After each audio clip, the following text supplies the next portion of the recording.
నమస్కారం. ఈరోజు కొత్తపట్నం మండలం నేను మా ఎంపీపీ గారు అంజిరెడ్డి గారు, మా రాష్ట్ర రైతు నాయకుడు కాళ్ళ రవీంద్రారెడ్డి గారు, మా జిల్లా పార్టీ సెక్రటరీ రాయపాటి అంకి గారు మరియు ఇతర ముఖ్యులందరితో కలిసి ఈ మండల నాయకులందరితో కూడా కలిసి ఎంపీటీసీలు సర్పంచులు అందరం కలిసి జరిగిన నష్టానికి తుఫానుకి జరిగిన నష్టాన్ని అంచనా వేయడం కోసం మేము తిరగడం అయింది.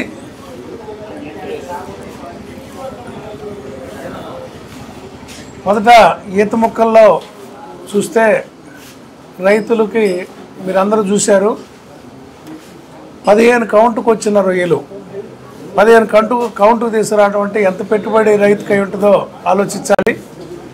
15 కౌంట్లు, 20 కౌంట్లు, 10 కౌంట్లు అంటే వాళ్ళు ఇంకా రేటు వస్తుందని బాగున్నాయని చెరువుల్లో మేతేస్తూ సాగటం, ఈ అకాల వర్షానికి వరద ముంచుకొచ్చి రొయ్యలన్నీ పోవటం, సముద్రం పాలైన పండిన పంట అంతా ఆరుగాలం చేసే శ్రమ అంతా సన్నగారు రైతులు, కౌలు రైతులు లక్షల అప్పులు చేసి పెట్టుబడి పెట్టి తీవ్రంగా నష్టపోయి వాళ్ళ కళ్ళనీళ్ళ పర్యంతంతో రొయ్యల రైతులు ఉన్నారు. అదేవిధంగా ఈత మొక్కల్లోని చేనేత కాలనీకి పోతే మగ్గాల్లోకి నీళ్ళు వచ్చి 10 రోజుల నుంచి పని జరగక వాళ్ళు ఇబ్బంది పడతా, అంటే ఏ రోజుకి ఆ రోజు పని చేసుకుంటేనే గడిచే కుటుంబాల్లో 10 రోజుల పాటు పని లేకపోతే వాళ్ళు పడే అవస్థలు ప్రభుత్వం దృష్టికి తీసుకురావాలనేది మా ఉద్దేశం. అదేవిధంగా గవళ్ళపాలెం, రాజుపాలెం, వజ్జిరెడ్డిపాలెం, రంగాయపాలెం, పాదర్తి ఈ గ్రామాల్లో కూడా తిరిగితే పూల తోటలు, గెనిసిగడ్డలు, శామగడ్డలు, మిరప తోటలు ఏదైతే దెబ్బల మీద కాకుండా సదరంగా ఉన్న పొలాలన్నీ కూడా నీళ్లు పాలై మరి శాంగడ్డలు గెనిసిగడ్డలు అయితే చేతికొచ్చిన పంట పూర్తిగా నాశనం అయింది. మిరప ఉన్న పెట్టుబడి అంతా పెట్టి ఒక ఎకరాకి 56,000 పెట్టుబడి పెట్టి బతికిన మొక్కలన్నీ కూడా సంచిపోవడం జరిగింది. ప్రతి రైతుకి శాంగడ్డలో గెనిసిగడ్డల రైతుకైతే చేతికొచ్చే దశ ₹1,00,000 పెట్టుబడి ఎక్కింది. వాళ్ళు 3-4 నెలల నుంచి పడ్డ శ్రమ, ఇక కట్టిన కౌళ్ళు ఇవన్నీ నష్టపోయి ఎవరు చెప్పుకోవాలి అర్థంగా కళ్ళనీళ్ళ పర్యంతం అవుతూ ఉన్నారు. అధికారులు ఎవరు పోయి ఎన్యూమరేషన్ చేయటం కానీ, ఎక్కడ నష్టం జరిగింది, ఎంత నష్టం జరిగిందని రాసుకోవటం కానీ వాళ్ళ పలకరించిన పాపాను పోలేదు. అదేవిధంగా సచివాలయాల్లో ఇన్ఛార్జీలను పెట్టాం, టోల్ ఫ్రీ నెంబర్లు ఇచ్చారు. తుఫాను సమయంలో వాళ్ళెవరు లోతట్టు ప్రాంతాలను విజిట్ చేసిన దాఖలాలు కనపట్లేదు, సహాయక చర్యల్లో ఎక్కడా పాల్గొన్నట్టు లేదు. అదేవిధంగా కొన్ని కాలనీలు ఇప్పుడు ఒంగోలు మండలంలో పాతపాడు, ఇట్లానే ఇక్కడ సంకువానిగుంట అయితే డిస్లొకేట్ అయిపోయినాయి, ఐసోలేట్ అయిపోయి గ్రామాల చుట్టూ నీరు చేరి రావడానికి రాకపోకలు కూడా లేకపోతే మా వంతుగా మేము ఏదో సహాయ చర్యలు అందించాం తప్ప ప్రభుత్వం నుంచి అందుతుంది శూన్యంగా ఉంది. ఈ ప్రభుత్వం చంద్రబాబు నాయుడు అబద్ధాల్లో సహజంగా ఆయన ఏదైతే అబద్ధాలు ఆడతాడో దాంట్లో సహజంగా తుఫాన్, సైక్లోన్, ముంతా సైక్లోన్ ఫైటర్స్ అంట. ఈ సైక్లోన్ మీద వాళ్ళు ఫైట్ చేసినట్టు, వాళ్ళు గెలుపు సాధించినట్టు వీళ్ళందరూ తల ఒక బ్యాట్ పట్టుకొని పోయారో కత్తి పట్టుకొని పోయారో ఏం మరి తుఫాన్ని వీళ్ళే పక్కకి తిప్పినట్టు వీళ్ళే దానికి వీళ్ళందరికీ అవార్డులు ఇచ్చి అంతా బాగా జరిగిందనే ఫీల్ గుడ్ ఫ్యాక్టర్. మన బాధల్లో మనం ఉంటే రైతులు ఎంత నష్టమో అంచనా వేసుకొని ఇప్పుడు తీరా తుఫాను పోయినాక చాలలో నీళ్లు చూసుకొని కుళ్ళిపోయిన పంటలు చూసుకొని కళ్ళనీళ్ళ పర్యంతం అవుతా ఎట్లా భగవంతుడా అని రైతులు కళ్ళనీళ్ళలో పెట్టుకుంటుంటే అంతా బాగుంది, తుఫాను మీద యుద్ధం చేసాం, మీరందరూ గెలిచారని చెప్పి వాళ్ళ ఎమ్మెల్యేలకి అధికారులకి అవార్డులు ఇచ్చి ప్రజల్ని అపహాస్యం చేస్తున్నాడు చంద్రబాబు నాయుడు అని సందర్భంగా తెలియజేస్తున్నారు. అయ్యా ఎమ్మెల్యేల ప్రజలందరూ మీకు ఓట్లు వేస్తే గెలిచిన శాసనసభ్యులు ఉన్నారు ఈ జిల్లాలో, మీకు ఏ పంటకి ధర అడిగే ధైర్యం లేదు.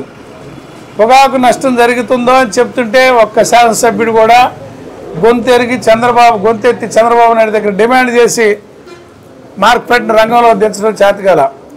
శనగలన్నీ కోల్డ్ స్టోరేజ్లో 2 సంవత్సరాల నుంచి మొక్కుతున్నాయి. మీ ప్రభుత్వం వచ్చిన కాడి నుంచి వైఎస్ఆర్ ప్రభుత్వంలో 10,000 రూపాయలను శనగలు మీ కాడ 5,000 కూడా కొనేవాళ్ళు లేరు.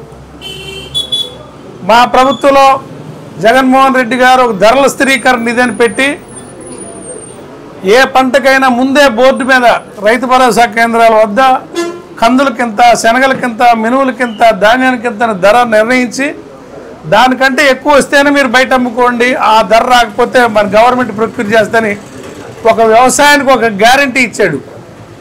ఇతరాలకి, పురుగు మందులకి, ఎరువులకి నాణ్యతలో తేడా వస్తే కేసులు పెట్టి వాళ్ళతో పరిహారం కట్టించాడు. పంట వేసినాక విపత్కర పరిస్థితులకి, తుఫాన్లైనా, వరదలైనా లేదా కరువైనా ఏ పరిస్థితులైనా రైతు నష్టపోకూడదని క్రాప్ ఇన్సూరెన్స్ ప్రభుత్వమే ఉచితంగా చేసింది. ఇవాళ మీరు క్రాప్ ఇన్సూరెన్స్ చేయనందువల్ల ఈ వరదల్లో నష్టపోయిన వాళ్ళకి రూపాయి ఇచ్చే పరిహారం లేదు. మీరు కట్టండి. ఇది పూర్తిగా ప్రభుత్వ వైఫల్యం వల్లనే ఈరోజు రైతాంగం, రాష్ట్రంలో రైతాంగం మొత్తం నష్టపోయారు. ఇది వాళ్ళు కోలుకోలేరు. ఒక రైతు 4 ఎకరాలు 5 ఎకరాలు వ్యవసాయం చేయాలంటే 5 లక్షలు బయటకు అప్పులు తీసుకొచ్చుకొని చేసుకునే రైతు అందరు కౌలు రైతులు. వీళ్ళు పంట చేతికొచ్చే దశలో నష్టపోతే మళ్ళీ పెట్టుబడికి ఇంకొకరు ఎవరు వీళ్ళకి అప్పిస్తారని సందర్భంగా అడుగుతా ఉన్నా. ఈ నష్టం మొత్తానికి ఈ ప్రభుత్వమే బాధ్యత తీసుకోవాలి. క్రాప్ ఇన్సూరెన్స్ చేసుకుంటే ఈ పరిస్థితి వచ్చి ఉండేది కాదు కదా. ఈ సంవత్సరం గత చంద్రబాబు నాయుడు ప్రభుత్వం ఏర్పడ్డాక ఈ పంటల్లో ధర్రానందు వల్ల, పండించిన పంటలకు ధర్రానందు వల్ల సుమారు 30-40 వేల కోట్ల రూపాయలు రైతులకు రావాల్సిన ధనం రాకుండా పోయిందని మా అంచనా. పొగాకు కిలోకు 100 రూపాయలు నష్టం వచ్చింది, శనగలు కింటాకు 5,000 నష్టం వచ్చినాయి, కందులకు కింటాకు 4,000 నష్టం వచ్చినాయి, మినువులకు అదే పరిస్థితి, మొక్కజొన్నకు అదే పరిస్థితి, మామిడికి అదే పరిస్థితి, ఉల్లిపాయలు, టమోటాలు అయితే కొనేవాళ్ళు లేరు. ఇదంతా మీ వైఫల్యం కాదా అని సందర్భంగా అడుగుతున్నా. పండించిన పంటకి ధర వచ్చినట్టయితే, ప్రజల దగ్గర డబ్బులు వస్తే ఇవాళ మార్కెట్లో డబ్బు తిరుగుతూ ఉండేది, వ్యాపారస్తులకి కలకల్లాడుతుండేవాళ్ళు, కూలీలకి 10 రూపాయలు కూలీ ఇవ్వగలిగేవాళ్ళు, గ్రామీణ జీవితం బాగుండేది. మీరు వచ్చారు, మీకు రైతుల పట్ల చిత్తశుద్ధి లేదు. రైతుల భూములు ఎట్లా లాక్కొని కార్పొరేట్లకు అమ్ముకుందాం, లీజుల పేరిట అమ్ముకొని లంచాలు తిందామని ఆలోచన తప్ప రైతాంగాన్ని ఆదుకోవాలని ఆలోచన లేదు. మీరు సైక్లోన్ ఫైటర్స్గా చెప్పుకుంటున్న మీరందరూ గ్రామాల్లో తిరగండి, సమస్యలను అడగండి, రైతుల్ని కంటతడి తొడవమని ఈ ప్రభుత్వాన్ని మేము డిమాండ్ చేస్తూ ఉన్నాం. ఇది పూర్తిగా ప్రభుత్వ వైఫల్యమని ఈ సందర్భంగా తెలియజేస్తూ ఉన్నాం. గత వారం రోజుల నుంచి ఈ రాష్ట్రానికి సంబంధించినటువంటి మోందా తుఫాను సందర్భంగా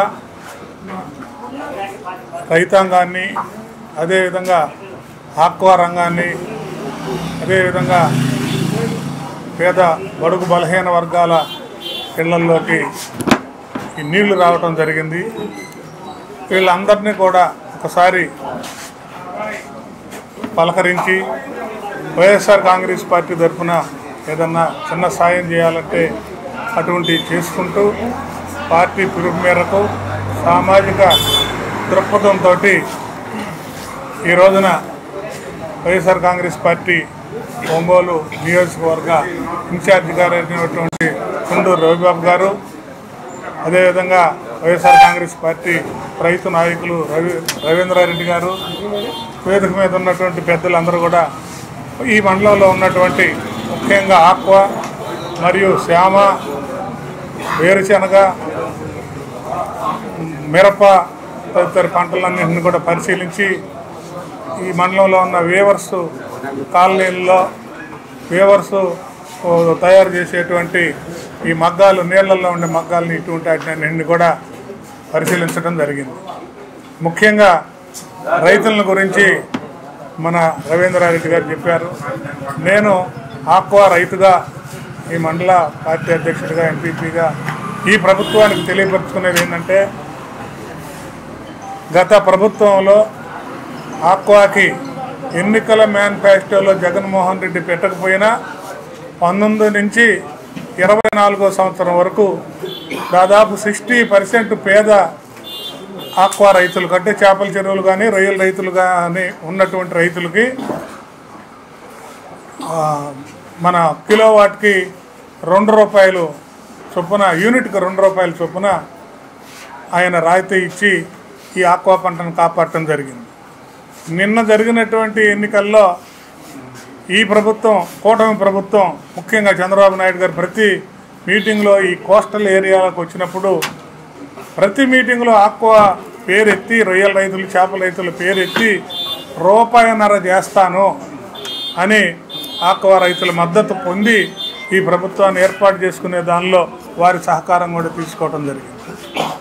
అయితే ఈ మోందా తుఫాను కారణంగా బాగా రైతులు ముఖ్యంగా రాష్ట్రంలో బాగా నష్టం జరిగింది.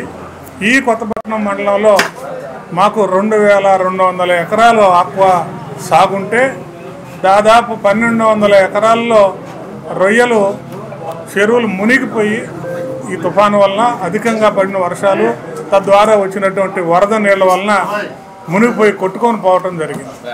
దాదాపు ప్రతి ఆక్వా ఒక చెరువు ఉన్న రైతుకి 5 లక్షల నుంచి 15 లక్షల వరకు నష్టం రావటం జరిగింది. ఇంకో విషయం ఏంటంటే ఇప్పుడు అంతా పంట మీద ఉంది. అందరూ ఇంకా 10 రోజుల్లో తీసే పరిస్థితి. పాపం నోటికాడికి వచ్చినటువంటి పంట అంతా కూడా కళ్ళ ఎదురుగా వరద కొట్టుకొని పోవటం జరిగింది. వీళ్ళందరినీ కూడా ఈ ప్రభుత్వం పెద్ద మనసుతో ఆలోచన చేసి మన వాళ్ళకి ఎంత నష్టపరిహారం ఇవ్వలేం కానీ మళ్ళీ పంటకి చేసుకునే దానికి ఈ పంటకు జరిగిన నష్టాన్ని ఏదన్నా కొంత భారీ మొత్తంలో ప్రభుత్వం సహాయం చేయగలిగితే మళ్ళీ ఆక్వా రంగం బతికి బయటపడుతుంది. రెండోది ఈ ఆక్వా రంగం మీద మన ప్రకాశం జిల్లాలో గ్రానైట్ కన్నా కూడా ఎక్కువ ఆక్వా రంగం మీదనే, ముఖ్యంగా ఈ రాష్ట్రంలో కూడా ఆక్వా రంగం మీదనే విదేశీ మారక ద్రవ్యం వచ్చేటువంటి వెసులుబాటు ఉన్నది. మనకి జిఎస్టీ కానీ ఇంకొకటి కానీ ఇన్కమ్ ట్యాక్స్ సేల్ ట్యాక్స్ అన్నిటికీ ఈ ఆక్వా రంగం ప్రధానమైనటువంటి ఆదాయ వనరుగా ఉన్నది. కాబట్టి ఈ ప్రభుత్వం దృష్టిలో పెట్టుకొని రైతులందరినీ కూడా కాపాడి రాబోయేటువంటి ఇప్పటికి 1.5 సంవత్సరం అయింది. మేనిఫెస్టోలు పెట్టినటువంటి యూనిట్ ₹1.5 ఇంకా అమల్లోకి రాలేదు. అన్ని లెక్కలు గత ప్రభుత్వం దగ్గర ఉన్నాయి. ఈ ప్రభుత్వం ఇంకా పెద్దగా ప్రతి చెరువు తిరిగి రాయాల్సినటువంటి పరిస్థితి కూడా లేదు.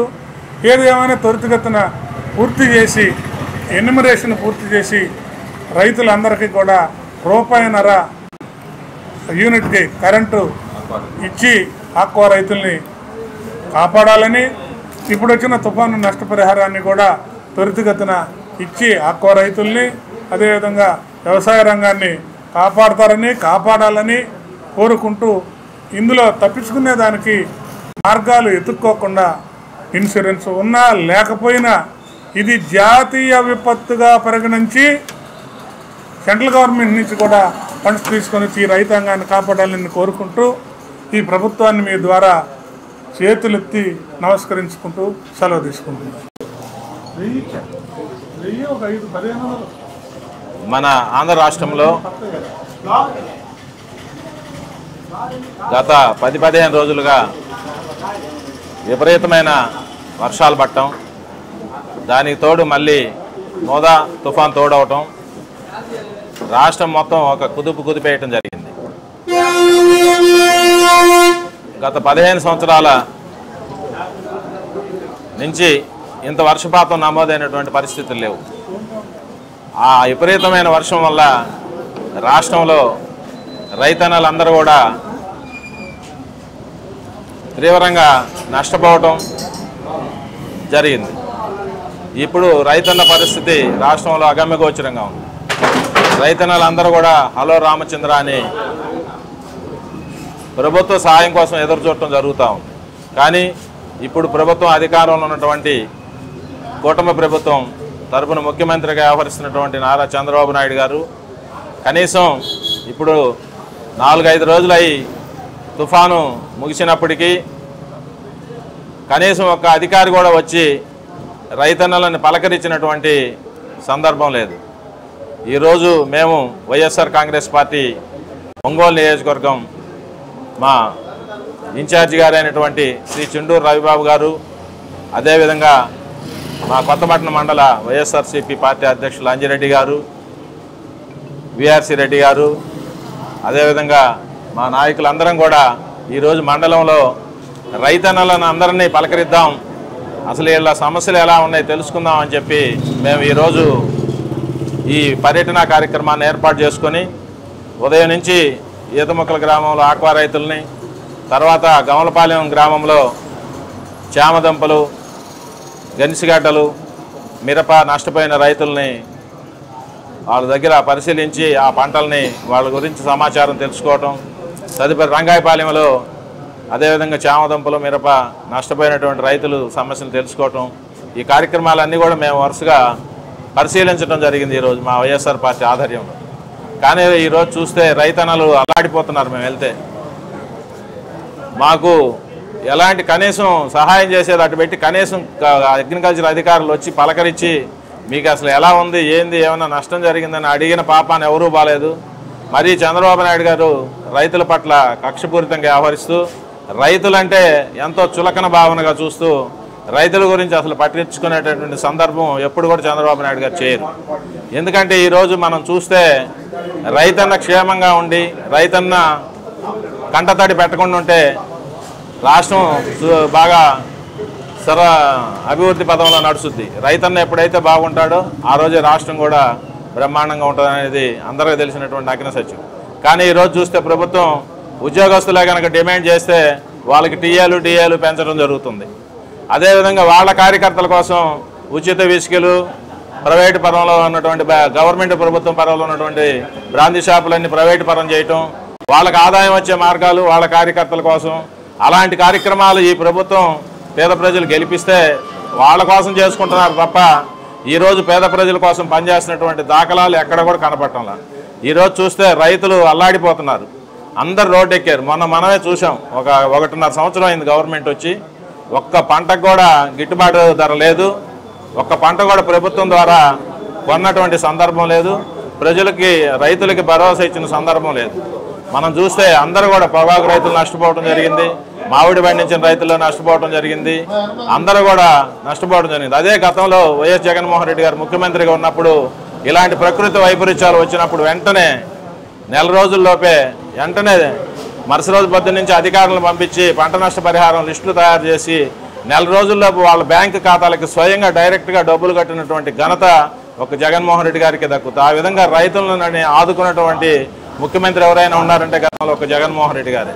ఈరోజు రైతులందరూ హలో రామచంద్ర, మాకు ఇలాంటి ప్రభుత్వం అసలు వద్దు, మా పట్ల అసలు కక్షపూరితంగా వ్యవహరిస్తున్నారు, రైతులకు సహాయ సహకారాలు ఏమి అందించడం లేదు. మొన్న చూస్తే ఎరువుల కోసం రోడ్డు ఎక్కాం, విత్తనాల కోసం రోడ్డు ఎక్కాం, గిట్టుబాటు రేట్ల కోసం రోడ్లు ఎక్కుతున్నాం. హలో రామచంద్రాన్ని ప్రభుత్వం అధికారుల ముందు మొరబెట్టుకుంటుంటే స్వార్థపూరితంగా పార్టీలకు అతీతంగా చేయాల్సిన కార్యక్రమం పేదలకు చేయకుండా వాళ్ళ పార్టీకి సంబంధించిన రైతులకే మేలు చేసే విధంగా ఏదో కార్యక్రమాలు చేయటం, వాళ్ళకి సంబంధించిన ఇళ్లలో యూరియాలు విత్తనాలు అన్ని దింపడం, వాళ్ళకి సంబంధించిన వాళ్ళకి ఇచ్చుకోవటం, టోకెన్లు, ఇలాంటి కార్యక్రమాలు అన్నీ కూడా మేము మీడియా ద్వారా మేము చూసాం. కానీ ప్రభుత్వం ఇప్పుడు మోదా తుఫాను తీవ్రంగా నష్టపోయిన రైతుల్ని వెంటనే ఈరోజు మేము చూస్తే ఇంతవరకు ఎవరు అధికారులు రాలేదంటున్నారు.